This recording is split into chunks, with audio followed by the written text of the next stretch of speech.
Good afternoon, everyone. Well, afternoon for those who are in North America, like myself at the moment. I hope I'm visible and audible. I will be now checking with Rebecca. So I'm here looking forward to see who is online. I see already a couple of names popping up. Ayman, Ross, great seeing you as always. Cha, hi. Thank you, Ross. You can see and hear me, so the line is working. Hi, Vincent. Hi, Cha. Hi. So, guys, this is an extraordinary day today. I'm now in a hotel in Washington. We are just back from Wallops launch site in Virginia, Wallops Island. That's a NASA launch site where Antares rocket with Cygnus vehicle launches to space. And that's exactly what happened. Asgardia 1 satellite on board OA8 resupply mission to the International Space Station blasted off flawlessly today, 12th November 2017 at 7:17 local time. So we're on the east coast of the United States. It is on board as a payload of the Cygnus vehicle, and it is currently flying to the International Space Station. The flight will last 2 days, not because it is that far, it's just orbital mechanics. So when the vehicle launches, it does not just fly straight up. Straight up is just 350 kilometers, it's not that far. But it actually goes circling around the Earth and eventually catches up with the ISS, chases it, as we call it, and then docks to the ISS. That is why actually the so-called launch window is so short. You cannot just launch any moment. I mean, you can, but then you would not end up where you want to be. So to dock to the ISS, you need to launch at a specific moment that as a result of the flight and the chase, the vehicle can launch to the ISS. Many of you would have probably followed the launch plan yesterday, and you're wondering what happened. So were we. It was really an incredible match of coincidences, something you would not foresee. What happens is that a bunch of things have to be right in order for launch to be successful. So, of course, the rocket needs to be in order, all the fueling, all the processes related to the launch operation itself. Also, the weather has to be good. There is always a chance due to the weather that the launch might be scrapped. But also, there has to be a cleared air and space area for the off chance that something goes wrong. Of course, if everything goes right, it's much narrower and safer. But first of all, as the rocket flies, the stages of the rocket, which carry the fuel, the engines, the thrusters, they drop off after they perform their function. So that has a clearance area. Plus, it is necessary to have the cleared air space because there is always, of course, like in any high-tech business, risk for an accident. So the airplane must stay away. So something went wrong. It's still being investigated what went wrong yesterday, but 2 minutes before the launch, with all the systems ready, with the weather being perfect, they discovered an airplane within the clearance zone of the launch, and that had to end the mission. The way the mission preparation goes is that till L-3 minutes, so launch minus 3 minutes, operations are they're manually controlled from the mission's control center. But at minus 3 minutes, an automatic sequence starts. So this sequence cannot be interrupted. So once it's started, it has to run and relaunch again. But the launch window was only 5 minutes. Remember, we spoke about this at the beginning. For the vehicle to launch and enter the orbit, chasing the ISS, allowing the rendezvous and docking, it has to launch within very specific time range. So the moment this airplane entered the cleared zone, it was under 3 minutes, so they could not pause and recycle the automatic sequence. So they lost the launch window. It was really incredible.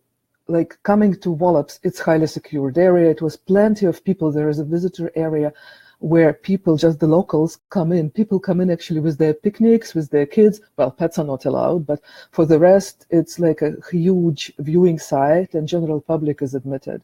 So for the Dr. Shurbeli and us accompanying him. It was arranged that we could go on the roof of the visitor center, so we actually had a very, very nice private viewing location, very highly security cleared organization, of course. I talked to some security guards. It's almost like having been in a movie, because you have guys in armored jackets with special agent sign on them. I ended up today talking to one of them, asking how true is what they show in Hollywood when they talk about special agents. And to be honest, it's quite true. They're quite superheroes.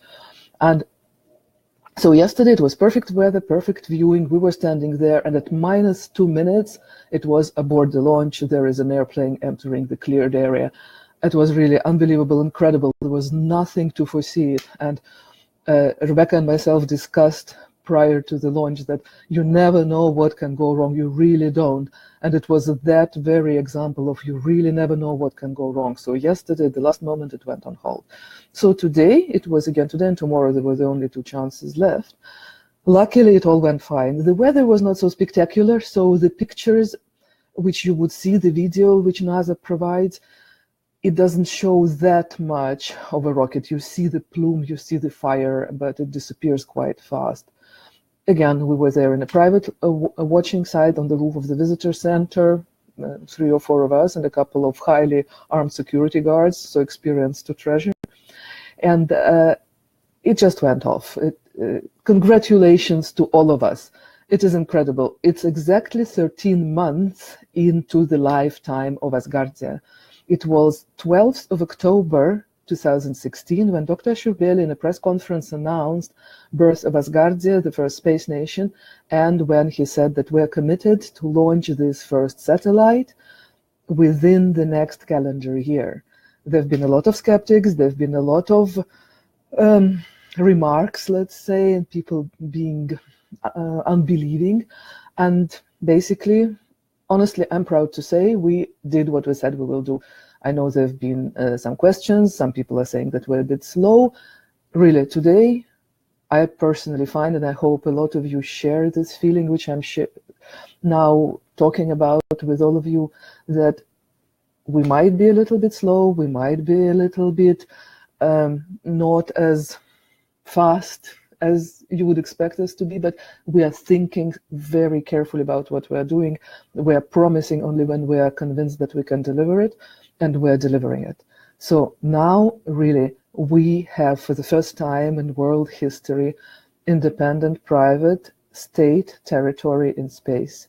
Questions are being asked, skepticism is being expressed. You would see there are articles. Please go to asgardia.space and link through. I'm asking my colleagues who are watching this also to publish direct links to the articles on CNET, on Geek News. Please have a look. Yes, they reference various experts. Some experts are very supportive, others express skepticism. But what it boils down to is that in truth, there is a lot of gray area, there is a lot of uncertainty, and we're committed to take it forward with one humanity, one unity. On Earth, remember, countries are separated by borders. Those borders are in our minds, they're drawn on the maps. From space, we only see the shapes of the continent. And that's what Asgardia is about. It's philosophically, at this phase in life, taking the entire humanity who want to transcend separation and borders into space and have helicopter view, so to speak, on the Earth and on the human history. So, in terms of the law, there are on the one hand skeptics, on the other hand, the fact remains. There is no law which says that the country, any country, has to be physically attached to the surface of the planet Earth. It simply has been the fact of life because of gravity. That's it. There is no law which says that a country must be big enough to host its entire population. And there is no law which says that as a citizen of a country, you're obliged to reside on its territory.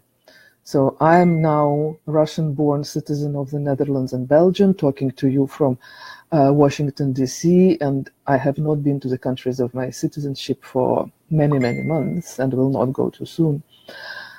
So today is really a special day, and it's symbolic. I'm sorry, I will look away because I see that Rebecca is summarizing questions for me.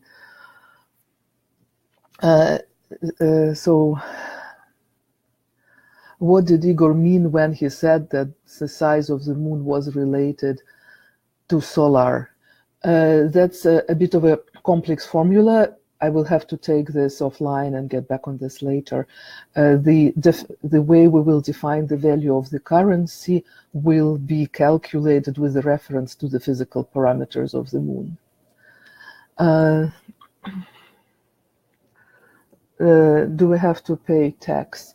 At the moment, in the current situation, as it's been announced, when there are businesses to be registered in Asgardia, businesses in the jurisdiction of Asgardia, businesses will have to pay taxes.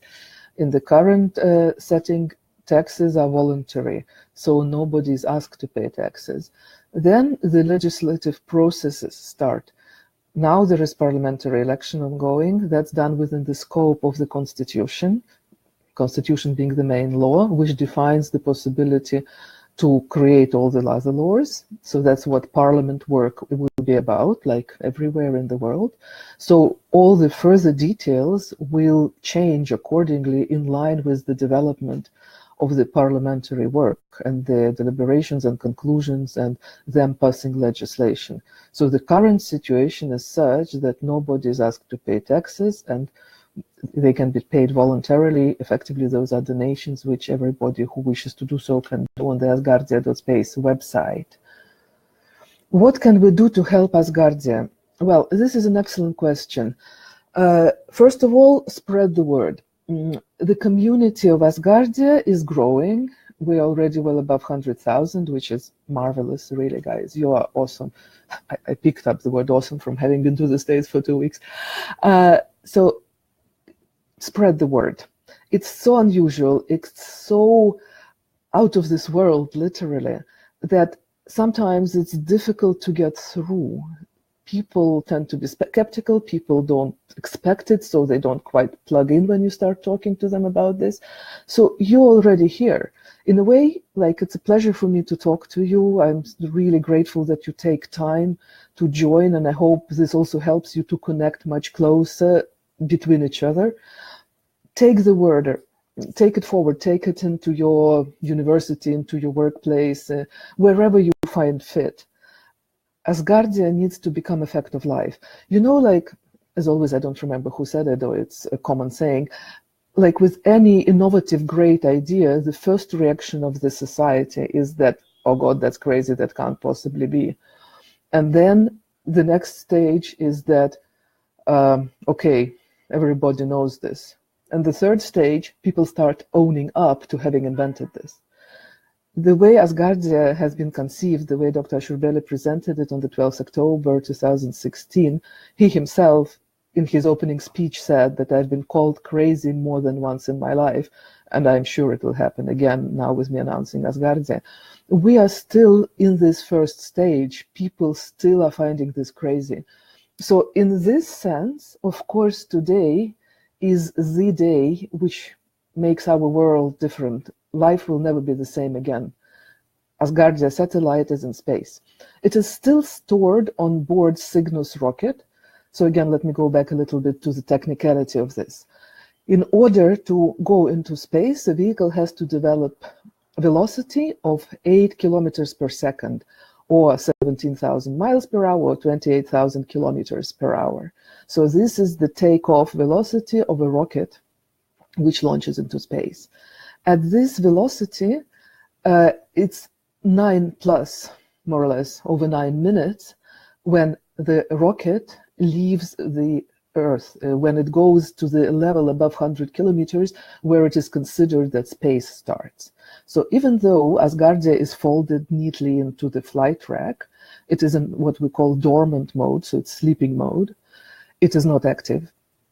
It is physically already in space since 7:30 in the morning Eastern time. Now, it will still stay in the rack for the duration of the attached flight of Cygnus and the ISS.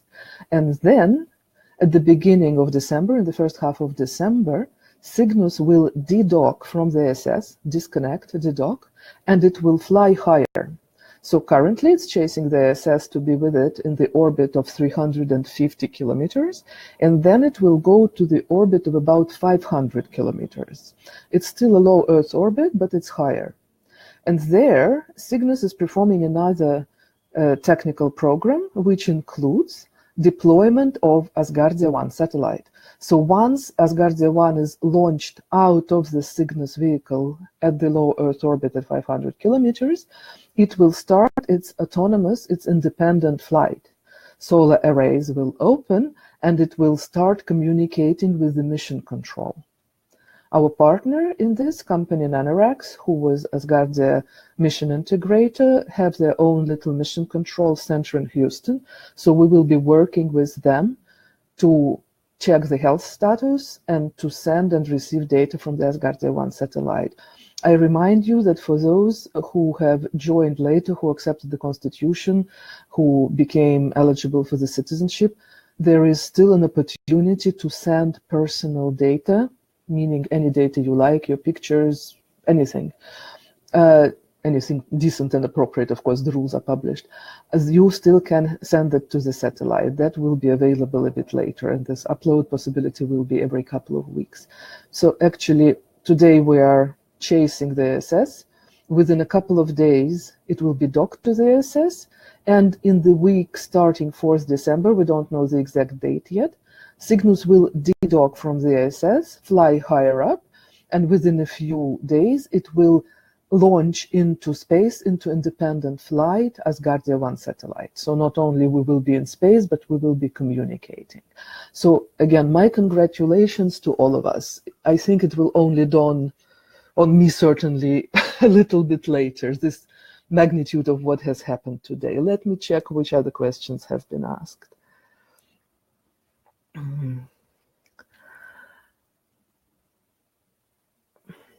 I deferred actually away from the question, what can we do to help Asgardia? Build your local community, be active in voting for parliament, help forming the governance in Asgardia, see how your local structures can be organized and well-centered. It takes a lot of work to be effective at each geographic location. So be a leader, be formal leader, be informal leader, join the Civic Asgardia group, see where there are maybe some weaker spots, because some areas we have covered already very neatly and some need more attention. Connect to Civic Asgardia, to the core team, discuss with them what needs doing. So there is plenty to be done in terms of making community strong. What will happen in the elections if no one runs in a district? Well, to be honest, it's a very theoretical question, because I believe already now, I have to go back also to check the numbers with my colleagues who are in charge of this. I believe already now there is no district with not a single applicant. So that's a very hypothetical question. Will there be an Asgardia 2, and if so, when? Of course, there will be Asgardia 2. I cannot promise you that it will be called Asgardia 2. Maybe it's called something else. But indeed, as we have always said, by launching for the first time, Asgardia guarantees permanent presence in space. So the next satellite, each next satellite will be launched in such a way that it overlaps with the satellite which is currently flying. The current satellite, Asgardia 1, its nominal operational lifetime is 18 months.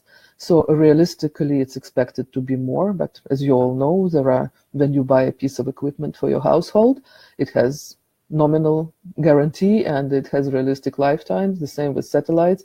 It depends not only on the manufacturing, it also depends on the solar activity. Solar activity affects everything in orbit and on Earth.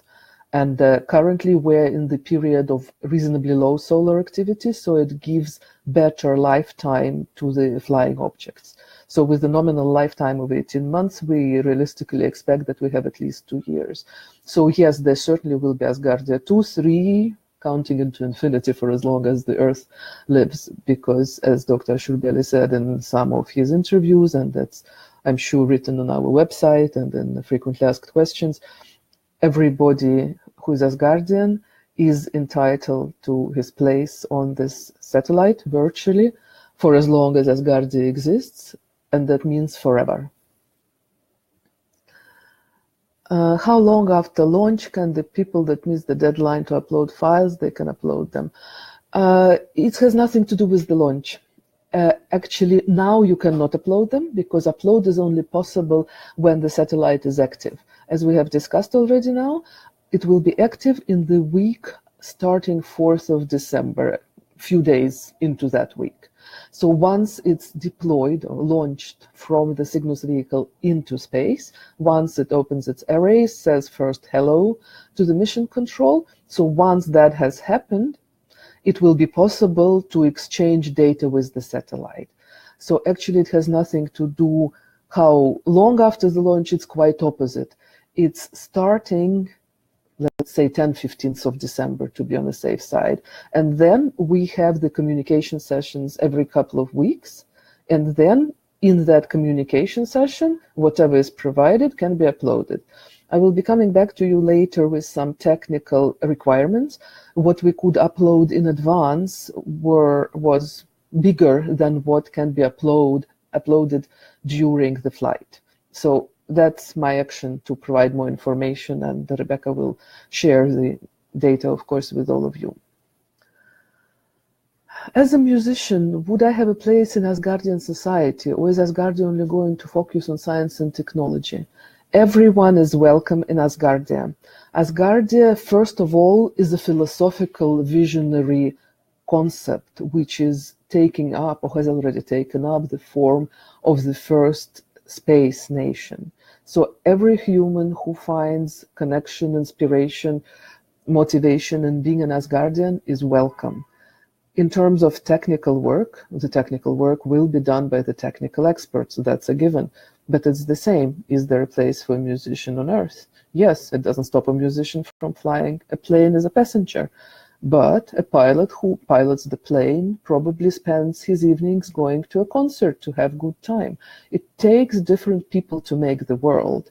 And it's one humanity, one unity, and it's united through the faith, through the belief into the unification by human values, through unification by going above the Earth borders, above gravity, above the artificial thinking. So everybody who shares into this philosophy is very welcome. If you ask me today, what will I be doing? Honestly, my answer is I don't know. This has been invented, created, put into practice in front of your eyes. You are with us from day one, from birth. Some things already have taken different form than we assumed a year ago. But you see what we're doing. We are doing our best to think forward. We're sharing the information with you.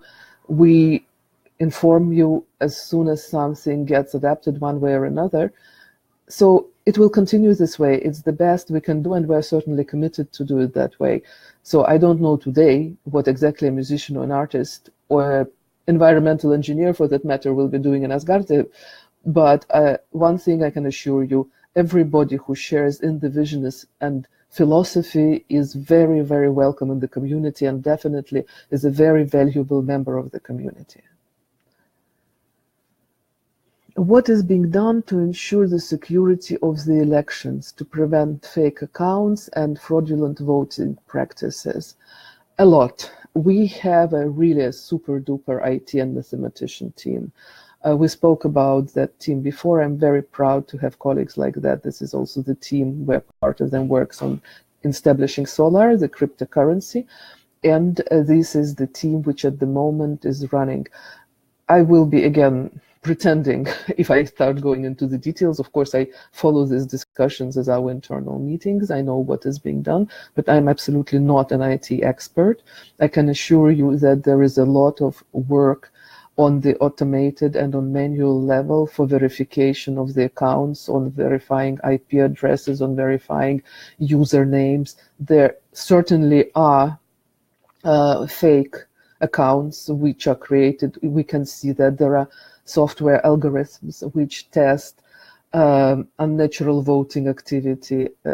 Again, I can fantasize a lot, but I hope you get the gist. We take this very seriously, and the same like in the past, we did a lot of work counting the voting for the constitution. We discussed all this 2-3 months ago, when that was a very intense subject of discussion. How do we make sure that all the votes for the constitution are authentic? And we did that. So the same team is taking forward the expertise, adapting it to the current process, and filtering out everything which, for whatever reason, can look suspicious. Do Asgardia need approval of United Nations, or it took its approval already? Again, nothing is totally black and white in this situation. If you look into history, if you look into precedents, if you look into legislation, actually nobody appoints anybody to be a state. There is no such thing as application for being a state. If you look into the current situation on Earth, there is 193 states recognized by United Nations. But actually, if you look into the list of countries which are published on the page asgardia.space, you will see that there is more. And it's that very thing. There are countries on Earth which are not yet recognized by United Nations. It doesn't stop them from being countries. And the way many of them started is by achieving bilateral recognition. And the most famous example, the most obvious one, is the State of Israel. When they started in the 40s, in the last century, it's also started by achieving mutual recognitions with the other states. And eventually United Nations recognized it. So no, we have not yet done any paperwork with the United Nations. We have a team of lawyers who are working on this, and some files are being prepared. We are holding bilateral consultations with the other states, so we have started the process of looking at mutual recognition, and we are very committed to go forward with this process, because basically, what does it take? We have population, all of you wonderful people who share the passion and the vision and the intention to make Asgardia. We have the constitution, so the constitution allows us to elect the parliament and to appoint the government. And now, with the satellite, once it's deployed, we will have our own territory. It's a fact of life which nobody can challenge. So yes, we are talking bilaterally to the other states, and eventually the file will be taken to the United Nations. Can you elaborate on how pay will work for members of parliament? No, at the moment I can't. That would require a more detailed preparation on our side, and I will make a separate broadcast in a few weeks, let's say, to talk more about the parliamentary elections. But there will be some payment for the work done. What is the start date for Parliament? How long will each session of Parliament last? Well, in the current planning, the voting is planned to go for 6 months. It's being discussed internally at the moment if it's worth making it longer. Again, we are learning by doing, the same like you are. So there may be some adjustments. Important thing is that Parliament is defined in the Constitution. So the chapter of the Constitution, which is called Parliament, describes it all, and please refer to it if you have more detailed questions. I cannot tell you now how long which session would last. It's really a question of practicality. Parliament itself will have to define the rules of its engagement. The only thing which is cast in stone now is the Constitution.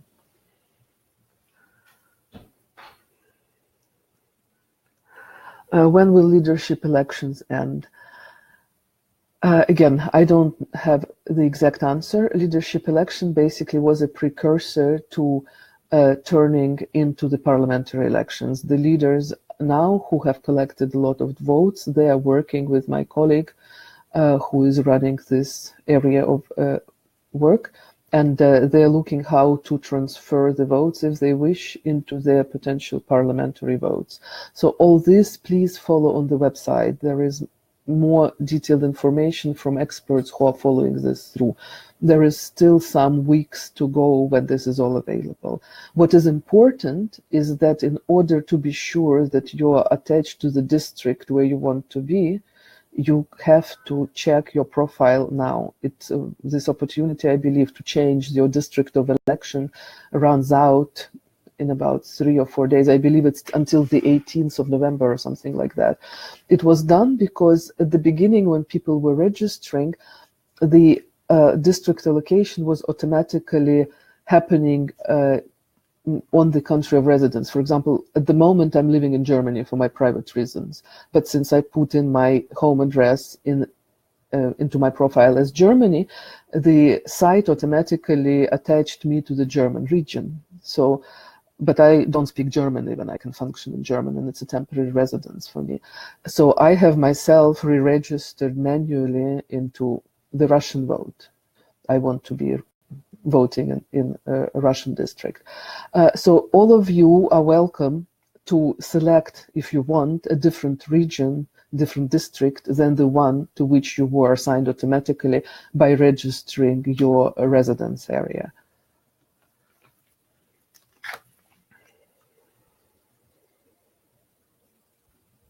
Sorry, my phone went blank.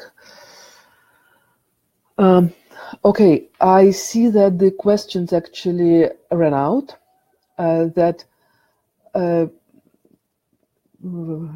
just quickly scrolling through the questions on the website, but I think I already have very good summary from Rebecca, and we have addressed it all. So that was spontaneously organized. Thank you very much for joining us and watching this. So unless I hear now from somebody that there are more questions to come, I think maybe we call it a day for today. I hope you all had an opportunity to celebrate already, and you will again, through the communication you make, through the discussions you have online, meet more friends, and by doing so also to get more involved into Asgardia activities.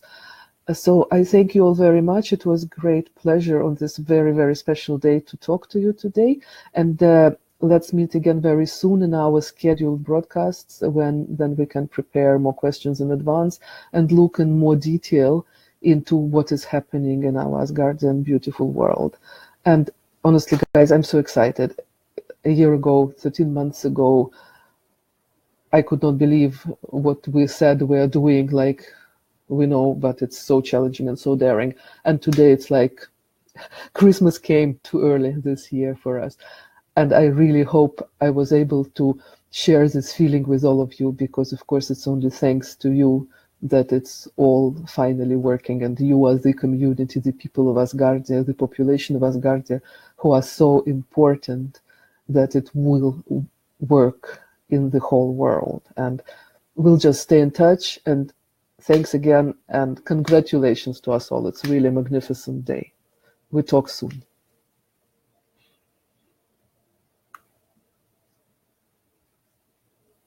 Bye.